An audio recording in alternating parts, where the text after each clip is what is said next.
जय जोहार, जय छत्तीसगढ़। स्वागत है आप सभी का एनएफएनेट क्लास में।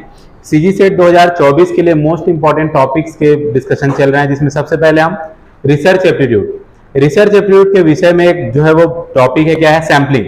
तो सैंपलिंग टेक्निक्स को लेकर हम लोग डिस्कशन करेंगे।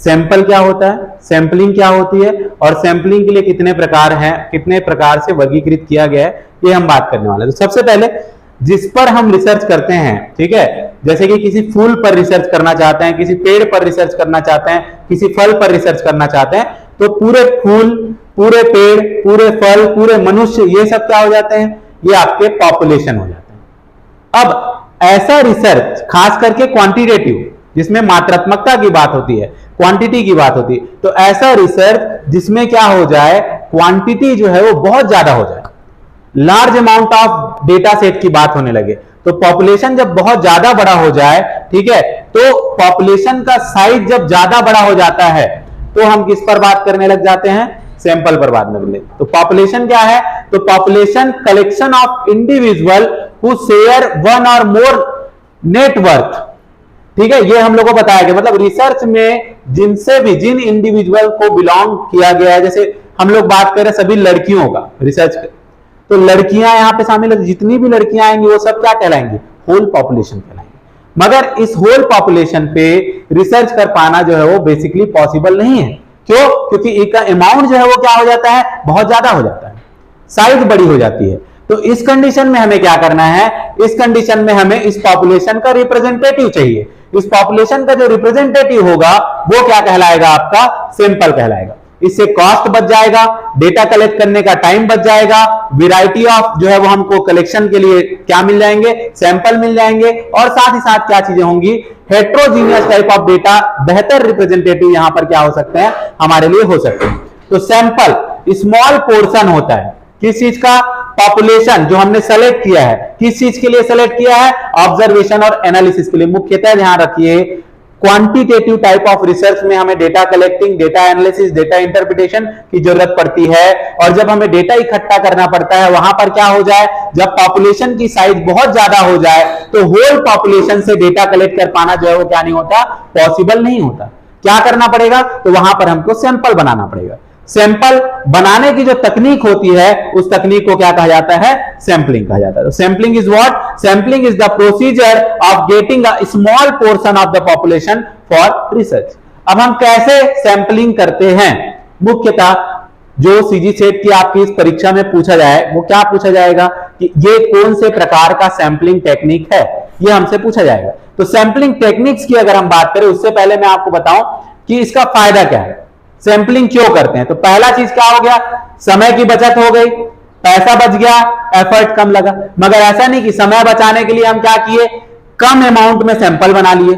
सैंपल को बनाने का भी अपना एक टेक्निक होता है, सैंपल डिसाइड करने का भी एक अपना टेक्निक होता है। तो हम क्या है, कोशिश करें कि ज्यादा से ज्यादा रिप्रेजेंट कर सके पॉपुलेशन को, ऐसा क्या बनाना चाहिए, सैंपल बनाना चाहिए, ठीक है, जिसमें वेरिएंस भी होना चाहिए। साथ ही साथ सैंपल की साइज कोशिश करें कि थोड़ा ज्यादा हो, जिससे वो क्या हो, होल पॉपुलेशन को क्या कर सके, रिप्रेजेंट कर सके। समय बचत होगा, पैसा बचत होगा, एफर्ट बचत होगा, ज्यादा बेहतर आउटकम मिलने के चांस हो जाते हैं, फास्टर है, लेस एक्सपेंसिव है, ठीक है, मोस्ट कॉस्ट इफेक्टिव है, एक्यूरेट रिजल्ट आने का चांस होता है, कॉम्प्रिहेंसिव इंफॉर्मेशन। मगर ऐसा डेटा जहां पर पूरे पॉपुलेशन की पॉसिबिलिटी रहती है कि हम क्या कर सकते हैं, डेटा इकट्ठा कर सकते हैं, उस पर काम कर सकते हैं, तो सैंपल बनाने की आवश्यकता नहीं पड़ती है, ठीक है। सैंपल बनाने का एक फॉर्मुलेशन अगर हम लोग बात करें, सैंपलिंग का कैलकुलेशन, तो सॉल्विन ने एक फॉर्मूला दिया है। सॉल्विन ने क्या फॉर्मूला दिया है सैंपलिंग के लिए, n is equal to n divide by 1 plus n e की पावर 2। यहां पे क्या क्या चीजें बताई जा रही है,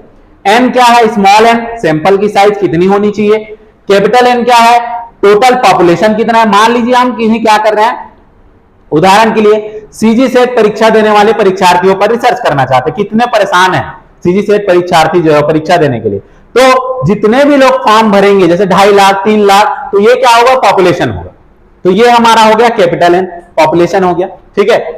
उसके बाद E क्या है, मार्जिन ऑफ एरर।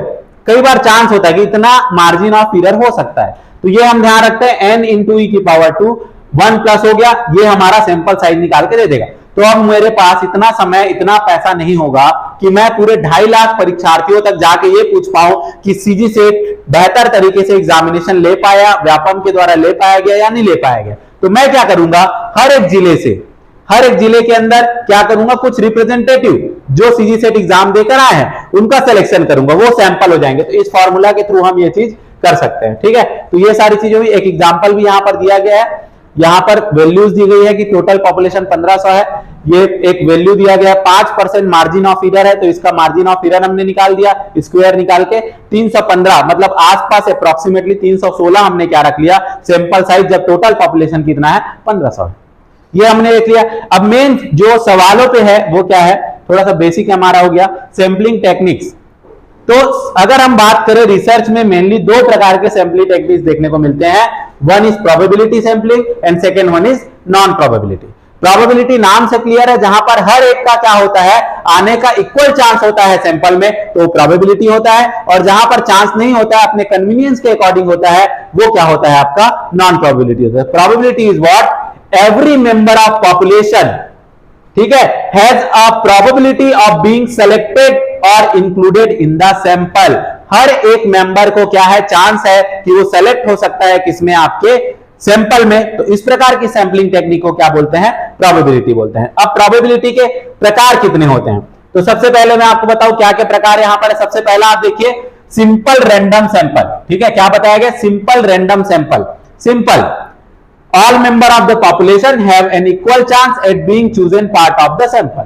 सिंपल, जो नॉर्मली प्रोबेबिलिटी सैंपलिंग का डेफिनेशन है वो यहां पर बता दिया गया है कि हर एक मेंबर का इक्वल चांस है पॉपुलेशन के कि वो सैंपल में क्या हो सकता है, सेलेक्ट हो सकता है। जैसे 2.5 लाख परीक्षार्थियों पर बात हो रही है, तो कहा जाए हर जिले से लिए जाएंगे, तो आपको क्या लगेगा, हर एक का इक्वल चांस है कि 2.5 लाख में से कोई ना कोई परीक्षार्थी जो है वो आ सकते हैं। फिर क्या है, सिंपल के बाद स्ट्रेटिफाइड रैंडम है। स्ट्रेटिफाइड में क्या होता है, हम इसको अब डिफरेंट ग्रुप्स में डिवाइड कर देते हैं। जैसे अभी छत्तीसगढ़ की हमने बात की परीक्षार्थियों पे, अब हमने कहा कि उसमें जिलों के परीक्षार्थियों में हमने बांट दिया। जिले के बाद हमने क्या बात की कि जिले के अंदर कुछ क्या है, ब्लॉक्स है, उन ब्लॉक में हमने डिवाइड कर दिया, स्प्लिट करते हैं डिफरेंट ग्रुप्स में। मगर जब भी ग्रुप्स में बांटते हैं तो हर ग्रुप वाले को क्या लगता है कि मेरा भी इक्वल चांस है वहां पर आने का। जैसे मैंने कहा छत्तीसगढ़ के प्रत्येक जिलों का सिलेक्शन किया जाएगा, हर जिले के अंदर क्या होंगे, कुछ पर्टिकुलर ब्लॉक्स होंगे, वहां पर सिलेक्शन किया जाएगा।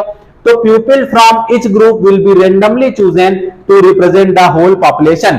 तो रेंडमली चूज कर रहे हैं। सिस्टमेटिक रैंडम, पहला हो गया सिंपल रैंडम, दूसरा क्या हो गया आपका स्ट्रेटिफाइड रैंडम, तीसरा क्या है आपका सिस्टमेटिक रैंडम। सिस्टमेटिक रैंडम क्या कहता है, randomly select a starting number and then select every nth unit in arbitrary order until the desired sample size is reached।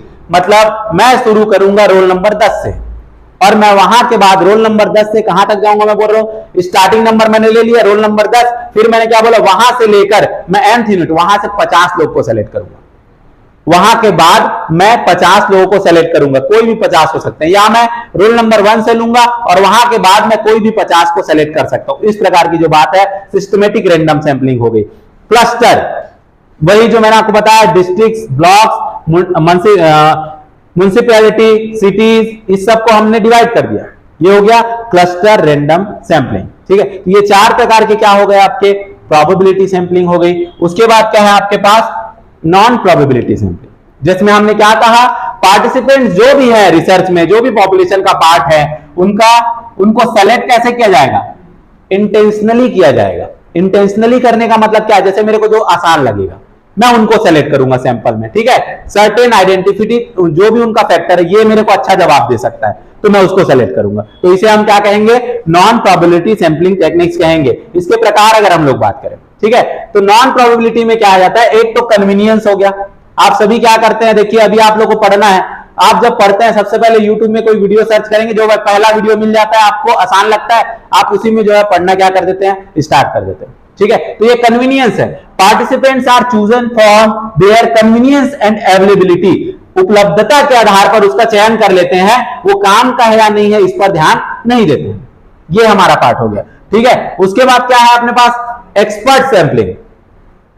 यहां पर क्या बताया गया, हमारे उसका नॉलेज है, ये अच्छा बताते हैं, ठीक है। जैसे हम क्या बात करते हैं कि हमारे पास कोई क्लास में पढ़ने आए हमारे कोई फैकल्टी ने उनको पढ़ाया तो उनको क्या लगेगा, इनका एक्सपर्टाइज ज्यादा बेहतर है, तो सर से अच्छा है कि हम उनके पास जाकर डेटा कलेक्ट करें। ये जो होता है एक्सपर्टाइज के अकॉर्डिंग होता है। कोटा सैंपलिंग, आप क्या बता रहे हैं, प्री डिफाइंड कोटा बता दिया जाता है, उस कोटा के आधार पर फिर क्या किया जाता है, सैंपल्स को सेलेक्ट किया जाए, जैसे गर्ल्स को सेलेक्ट किया जाएगा या बॉयज को सेलेक्ट किया जाएगा, तो गर्ल्स का बॉयज को सेलेक्ट किया जाए तो गर्ल्स का चांस खत्म हो जाएगा वहां पर। कोटा सैंपलिंग। क्या स्नोबॉल सैंपलिंग, किस आधार पर, रिफरल के आधार पर। मैंने, आपने क्या बोला, वीडियो देख रहे हैं, वीडियो चलाया जा रहा है, सीजी सेट का भी जो है वो वीडियो बना रहे हैं, तो ये एनएफएनेट क्लास बना रही है, तो किसी और को रिफर कर दिया आपने, आप इसमें का एक वीडियो देखिए, आपके शायद काम आ सकता है, उसने किसी और को रिफर दे दिया।